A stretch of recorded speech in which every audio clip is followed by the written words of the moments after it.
Okay, I figured I would give you guys a different view. Here's a couple Chicago pictures, one of the skyline, the other one of Wrigley Field back in, I don't know, 1930 something, whatever, probably 1920 something. Anyway,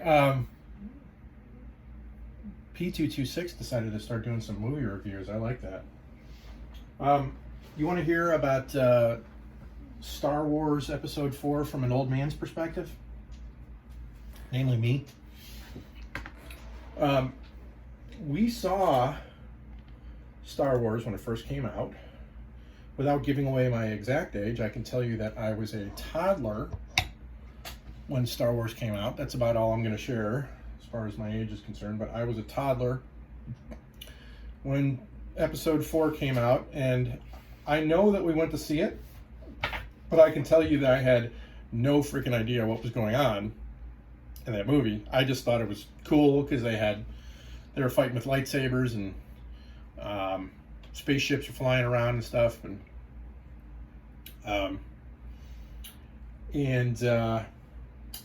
yeah, Star Wars, man, it's one of those movies that it's part of Americana now. You know, it's like, it's no surprise to me that Disney bought it, because Disney is like Americana and Star Wars is Americana as well.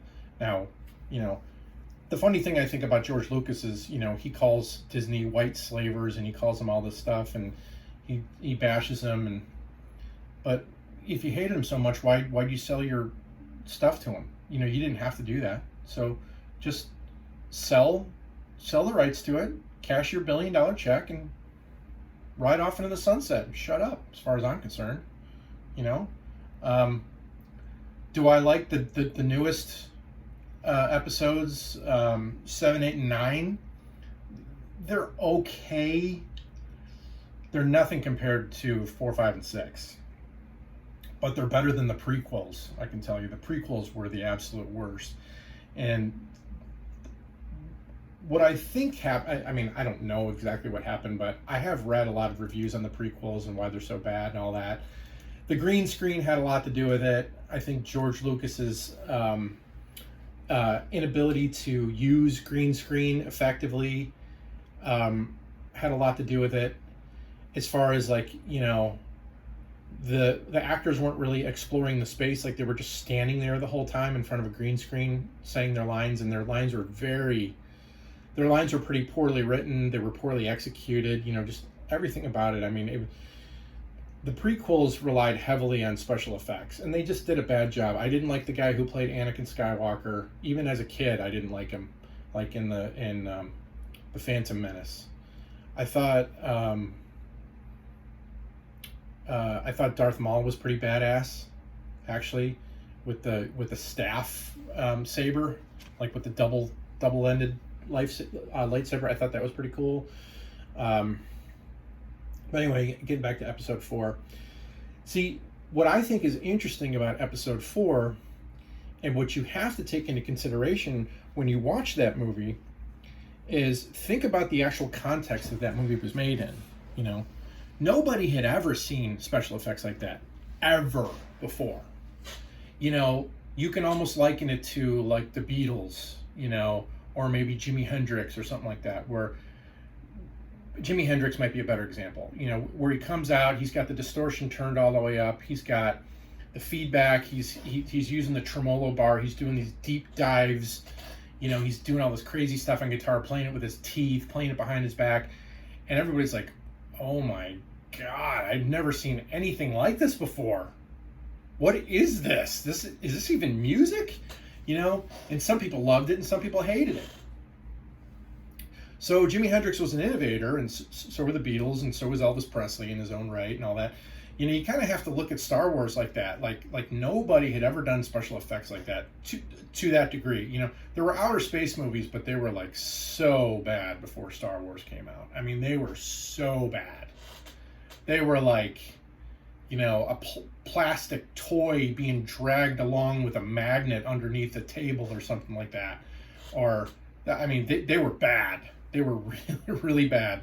And when Star Wars came out, it's like, wow, this looks legit.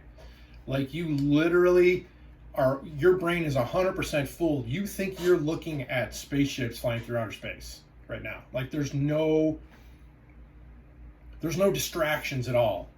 You know, you don't have to pretend anything. Like you're there. You're like, this is wow, this is legit. So in that context, Star Wars was a ridiculously amazing film that there's no question why it was so successful and why it swept the nation and why everybody was infatuated with it in the late 70s when it came out.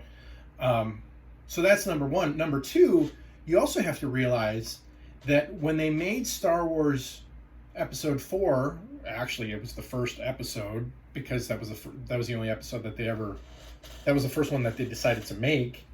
So in a sense it was Episode 1, but anybody that knows Star Wars knows what the story is with that. But anyway, when they made that movie, they didn't know if they were going to make another one.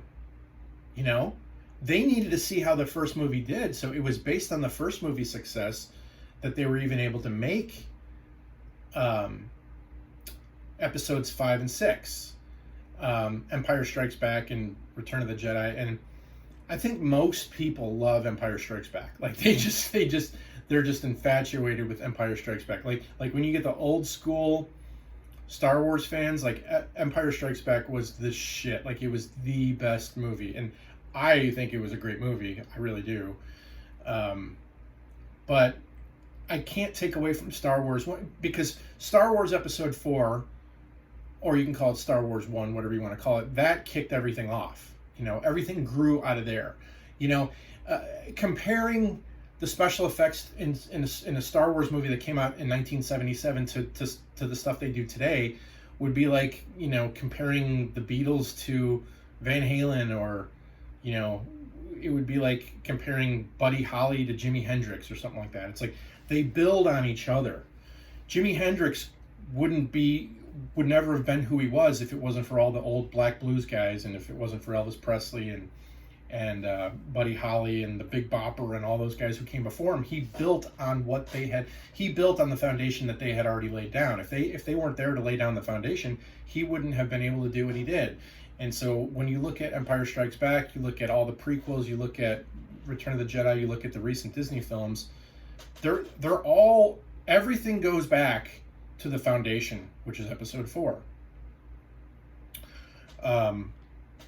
That's why I like the movie so much, you know. Not to mention that the characters were awesome. P226, you mentioned the Millennium Falcon, and that it was like this filthy man cave of a spaceship, and I thought that's a really good observation, because when you watch that movie and it, like, they're running up to the Millennium Falcon, and you get to see the outside of it, and it's got scratches all over it, and bangs on it, and you know, broken stuff on it, and there's dirt all over it. And it's like, that to me tells me, like, that's really what a spaceship should look like if the spaceship's been through a lot of shit. So I think that you're right that it added a lot of authenticity to it. If it was like this brand new looking pristine ship that was like all sharp edges all over it and was just like shiny and new, I think you're right that it would have taken away from, it wouldn't not have fit the character of Han Solo very well, because Han Solo was, you know, he was just kind of like a, you know, a self-reliant, kind of a loner type of a dude who, you know, you didn't know if he was a good guy or a bad guy, basically, throughout the whole movie, until the end of the movie, when he showed up and saved the day.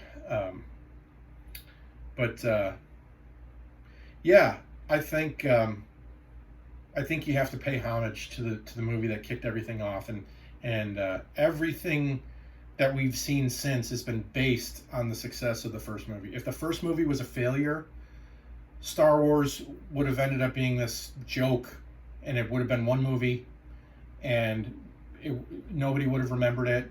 But since that first movie was such a success, everything else was built on it.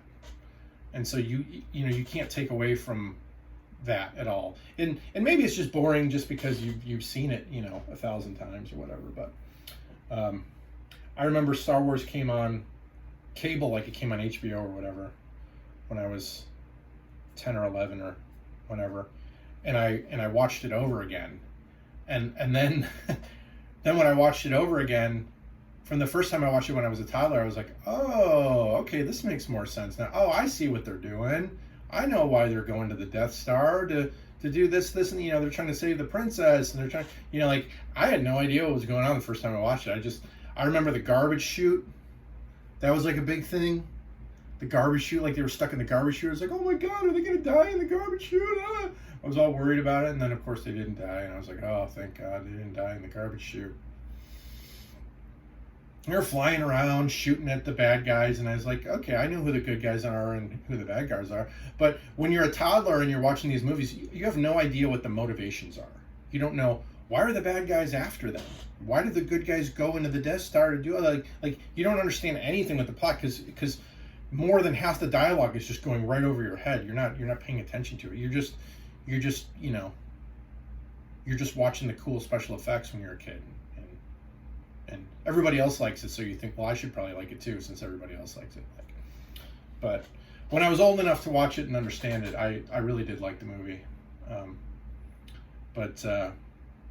Yeah, episodes 4 and 5 are my favorite.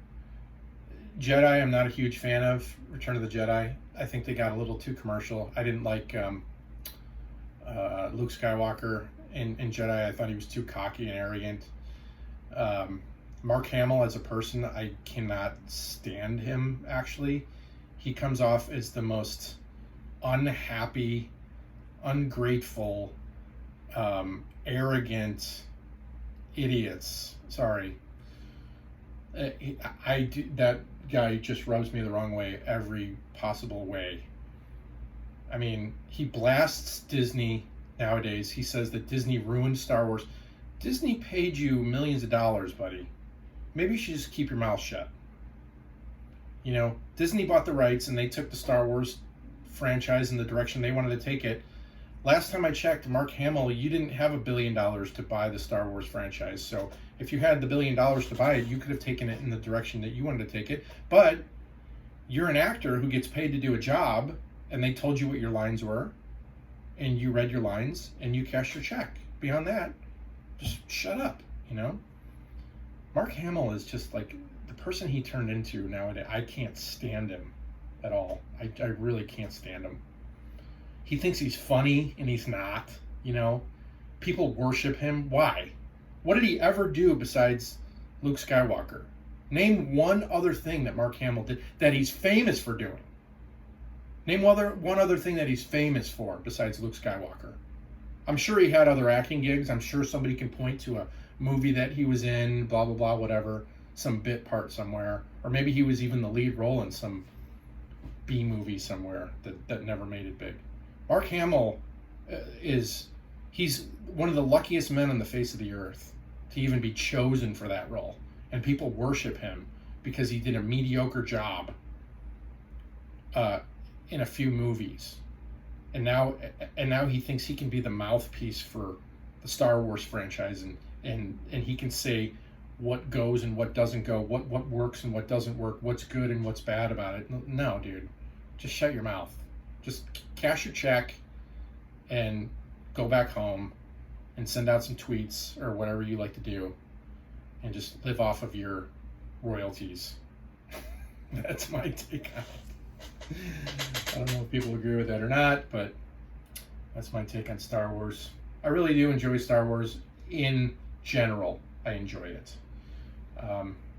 The prequels were really difficult to get through, though. They were really, really difficult. The guy who played Anakin was... and the fact that they decided to make Anakin be the person who created C-3PO? Why? Why would you do that? It's so stupid. So stupid. I didn't like Padme. The whole love affair between Anakin and Padme was like they had no on-screen chemistry at all. None at all. The whole thing was really, really bad as far as the prequels. everything about it.